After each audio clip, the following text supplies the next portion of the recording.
Come ride the little train that is rolling down the tracks to the junction. Forget about your cares, it is time to relax at the junction. Lots of curves, you bet, and even more when you get to the junction. Petticoat Junction. There's a little hotel called the Shady Rest at the junction. Petticoat Junction. It is run by Kate. Come and be her guest at the junction. Petticoat Junction. And that's Uncle Joe. He's a moving kind of slow at the junction. Petticoat Junction.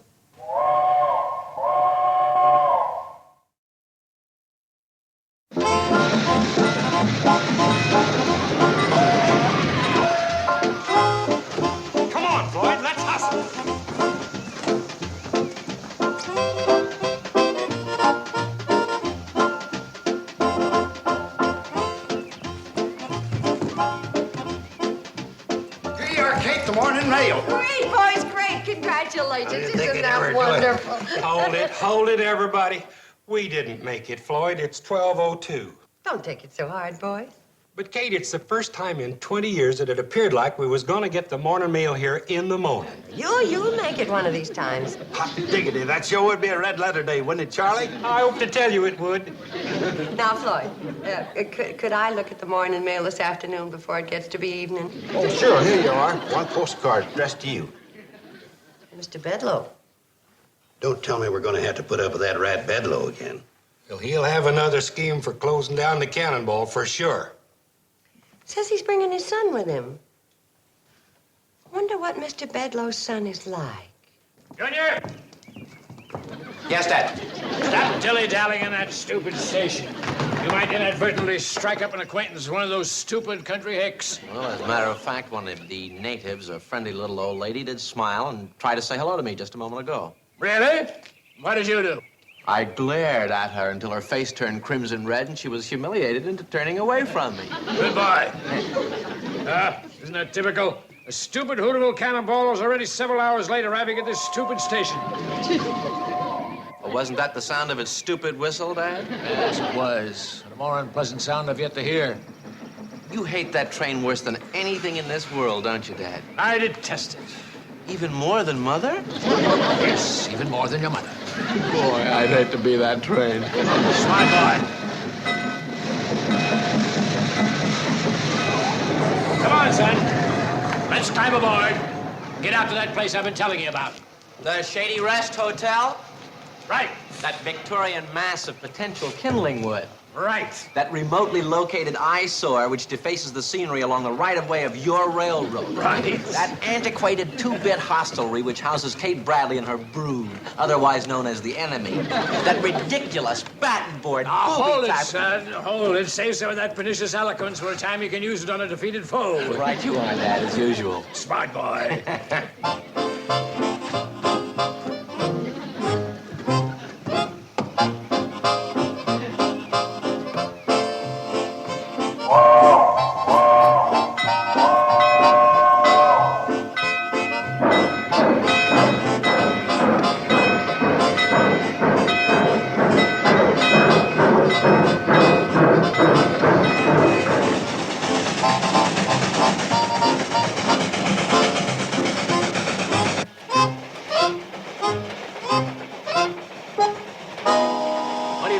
Around here, son. It's very pretty.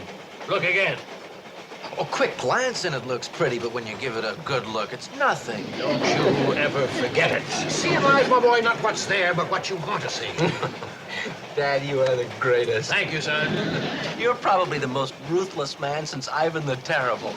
Oh, I wouldn't go that far, but I'm always in there pitching. I bet you are, and I can't wait to see you tear into this Kate Bradley and the other rubes around here. Now, hold on, son, hold on. That isn't the way I operate. What? Oh, now look, Dad, you said I'd see you in action, that you'd chop up these people once and for all. You said you'd bring them to their knees and make them suffer. You promised me this trip was gonna be fun. It will be, my boy. It will be. Just that you have to learn some of the facts of life first. Great. It's about time. Not that kind. I want you to be a success by putting into practice all those devious and unscrupulous tactics I taught you. Well, I've already put some of them into practice, Dad. Remember, I was the most hated boy in my whole college. Well, that's kid stuff, minor league. Now you're ready to tackle the wonderful world of adults. I'm so excited, I can't wait to start. Be patient, my boy, and follow my example. In life, do anything to win. Plead, crawl, try, or lie, but don't actually ever cheat anybody. That is, unless you're sure you can get away with it. I know what you mean, Dad. Even in the game of golf, I'd rather play with a sore loser than a good winner any day. Save yourself years of trouble and don't waste time being a nice guy. Start out mean. It's a big shortcut. Oh, Dad, that's great advice. What's your plan of attack, Dad? The new Homer Bedloe. Oh, not the old, mean railroad executive, but Homer Bedloe, the loving father and friend. That'll get her.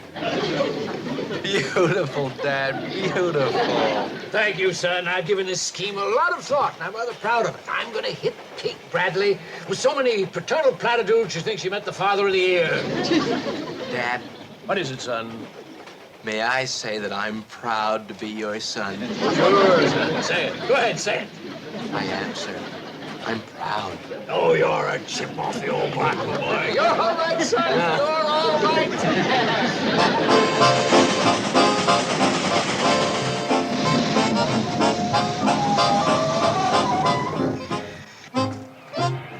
Here we are, son, at the Shady Rest, the magnolia and stronghold of the enemy. Go get him, Dad. I will, I promise you, son. I'll soften them up, and then you can have a little fun yourself. Oh, great, Dad. You're all heart. Heart? Oh, that's a good one. That's a gem. That's a genuine witticism, my boy.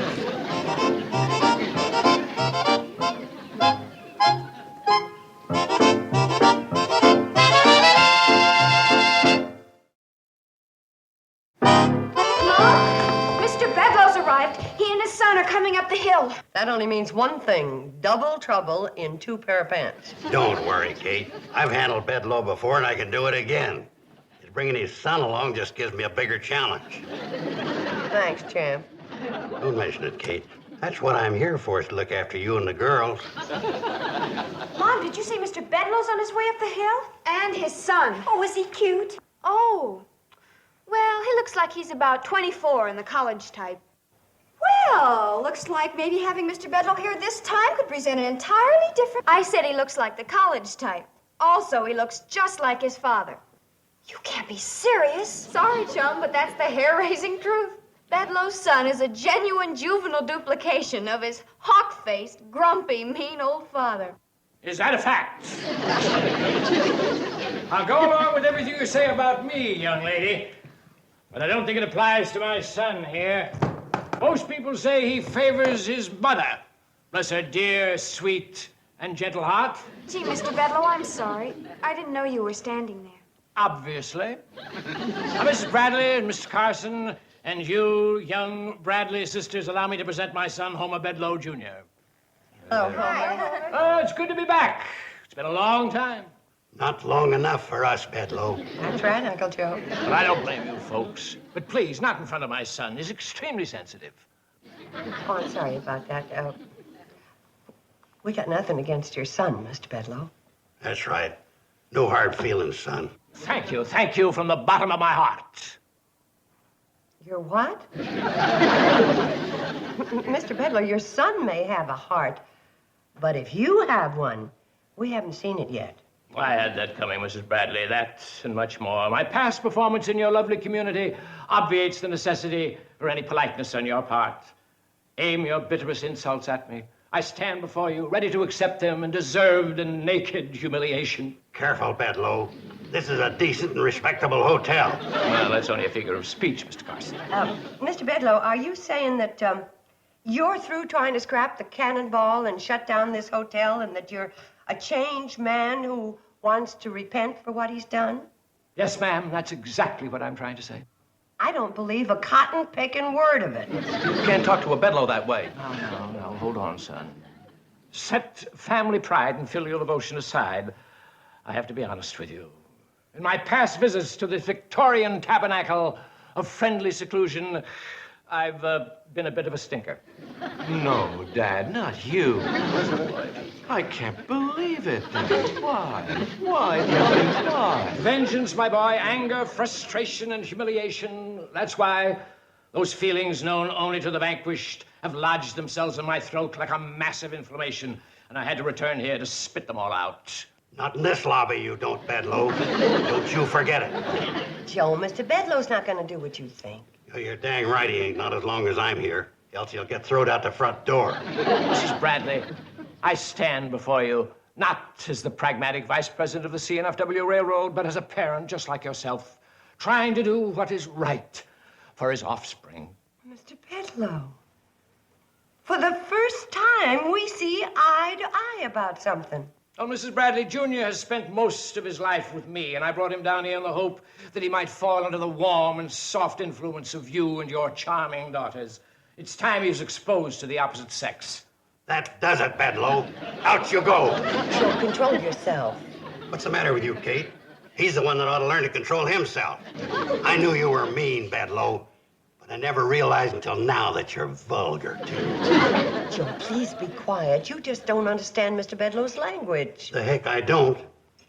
You ought to be ashamed of yourself in front of women and your own son. Mr. Bedloe, here are the keys to adjoining rooms. Why don't you and your son go on up and we'll talk about this later? Thank you, Mrs. Bradley. That's an excellent idea. Girls, will you show them to their rooms? Supper will be in about an hour, Mr. Bedloe. Well, thank you, Mrs. Bradley. That'll just give us time for a bath. And while you're in there, wash your mouth out with soap, Bedloe. Okay, Kate. This is your hotel. You can run it the way you like. But I'm warning you, if you let people talk like that, the place is going to get a bad name.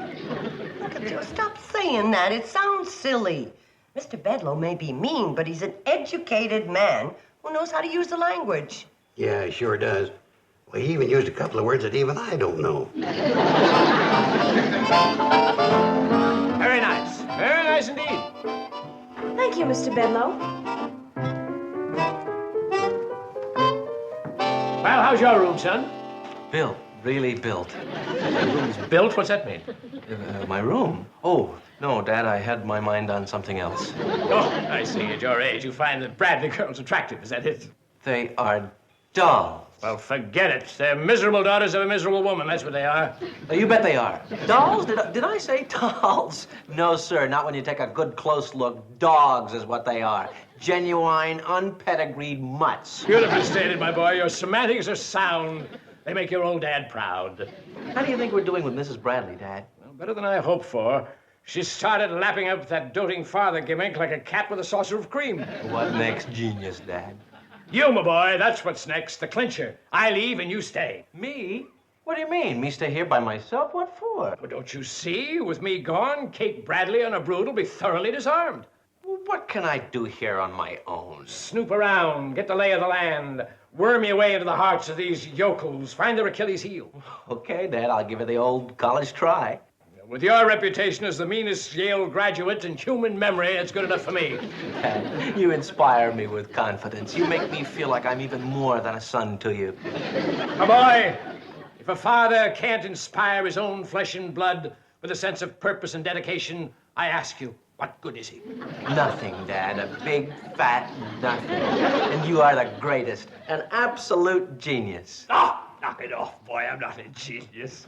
Brilliant, perhaps, but not yet a genius. You know, I always figured Mr. Bedloe was too mean to have a son. Oh, Bedloe's a changed man. I reckon spending so much time here with decent folks has finally rubbed off on him. Yeah, maybe so. Now all we gotta do is straighten out that cussing problem of his, and he'll be perfect. So,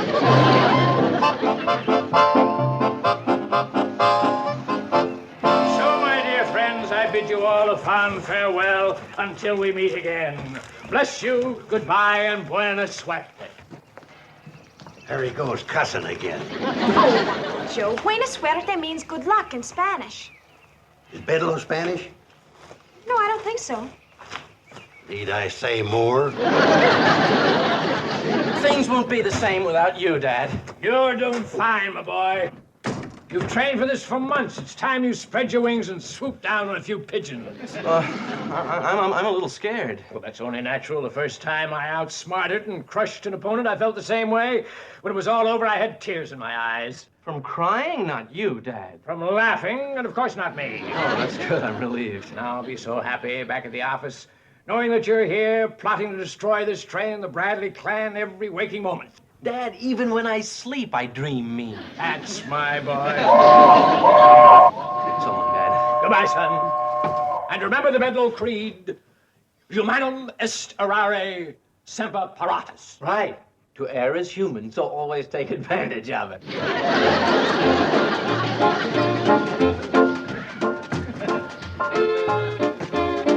Bye, Dad. Bye-bye, Dad. My dad is leaving.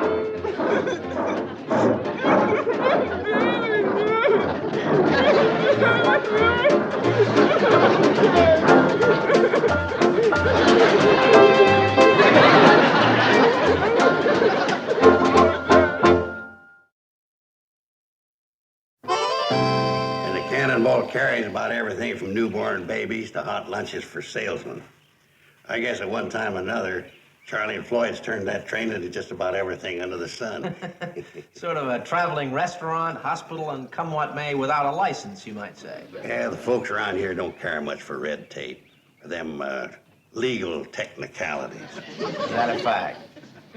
Interesting, Mr. Carson. Extremely interesting.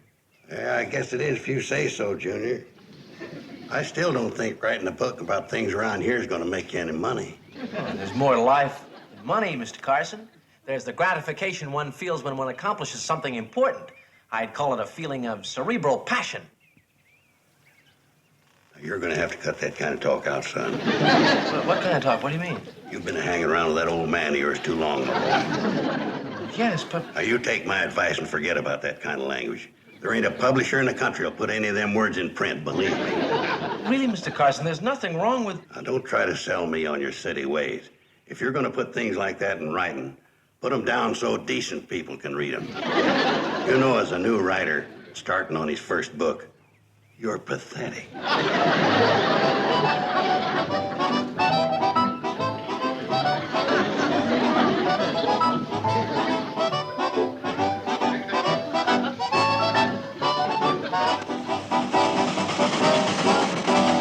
And you say that you haven't had a visit from anyone with the ICC that you can remember?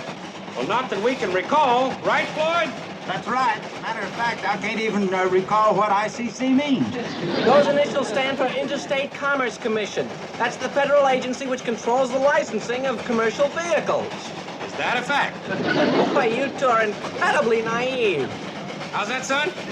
What I mean to say is that you're incredibly neat and precise. The way you run this train. You ought to see how nice our uniforms look when it ain't a fishing day. You mean you're going to stop this train and go fishing? Yep. We're almost to Morgan Creek Trestle. We'll be wetting the line in 5 minutes. Stop a train to go fishing?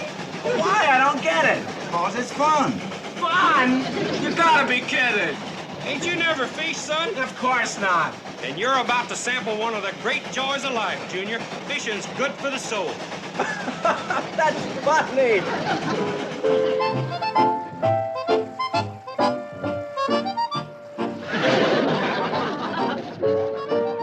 I got a bite. Let him take it, Junior. Don't rush him. Hook him, son. I got him. Good boy. Bring him aboard. Whoa.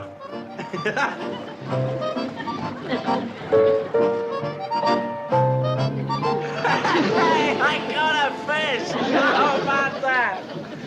This is fun. I hope to tell you it is. What'll I do with him? Throw him back in. Well, why should I do that? So you can come back again with us tomorrow and catch him again.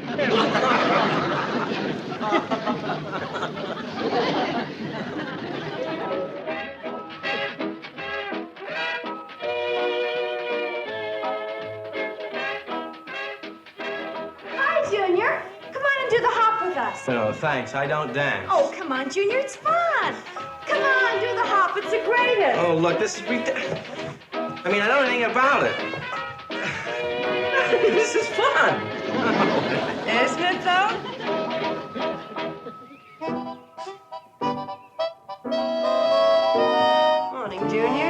Morning, Mrs. Bradley. How you getting along? Pretty good, thanks. Could I talk to you about something, please? Well, sure you can. What's on your mind? It's something you're not going to like to hear. In fact, I think you're going to hate it. Well, let me decide for myself, huh? I've been lying to you. Why, Junior, I'm surprised at you. What lies have you been telling? So many, I hardly know where to begin. And my dad, he's been lying to you, too. Well, that doesn't surprise me in the least. He's old and set in his lying ways, but there's hope for you, Junior. Want to tell me about it?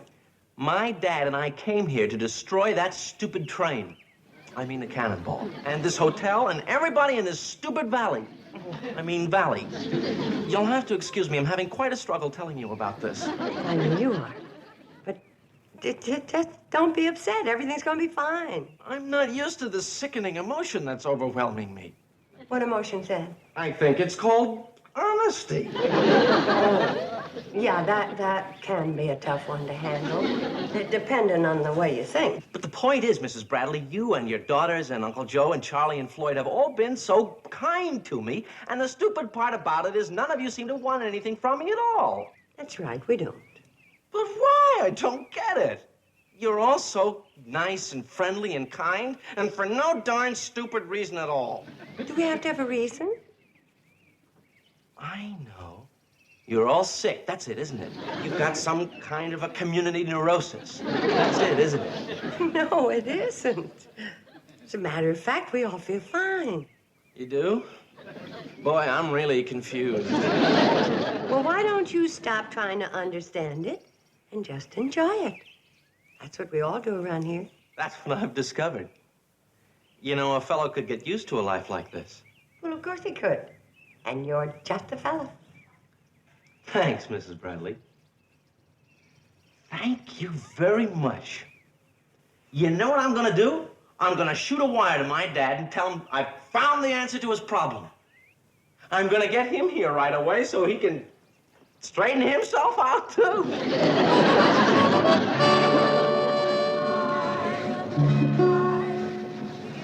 Hear the young folks singing in the evening by the moonlight. You can hear those banjos ringing. How the old folks. Hey, maybe my dad's arrived. I'll see if he's getting off. Any sign of him? Yep, he's coming up the hill, lickety-split. My boy, you did it! I knew you could! Tell them, son. Tell them how we pulled it off. Tell them how you're going to bring them to their knees in front of your father as he enjoys this moment of supreme retribution. Bedloe, you've been back 10 seconds and you're starting up again. Now, you watch your language, and I ain't kidding. Okay, son, what's the news? What's your answer for settling this problem once and for all? By not pretending to be nice anymore. Naturally, there's no use for pretense now. And the answer? Honesty, Dad. Plain, simple, undisguised honesty and truth. Beautiful, son. Absolutely beautiful. We'll hit these yokels with honesty and truth, and then we'll close down the cannonball in this hotel, and the stupid people in this valley will...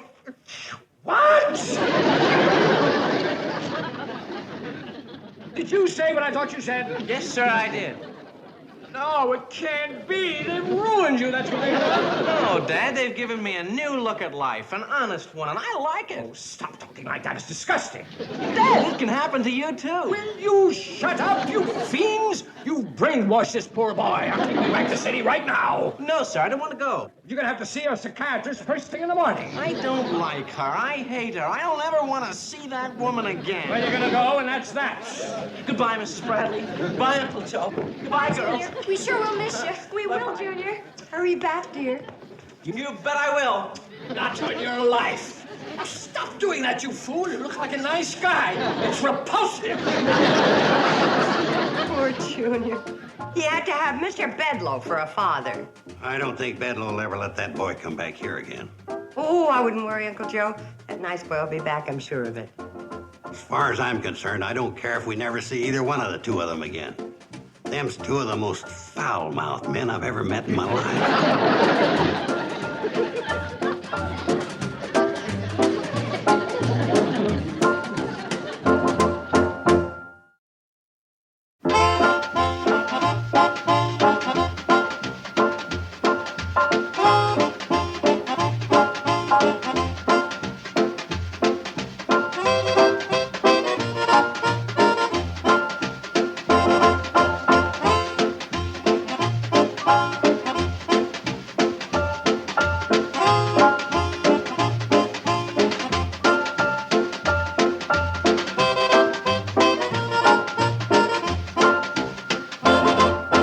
Petticoat, Junction. This has been a Filmways presentation.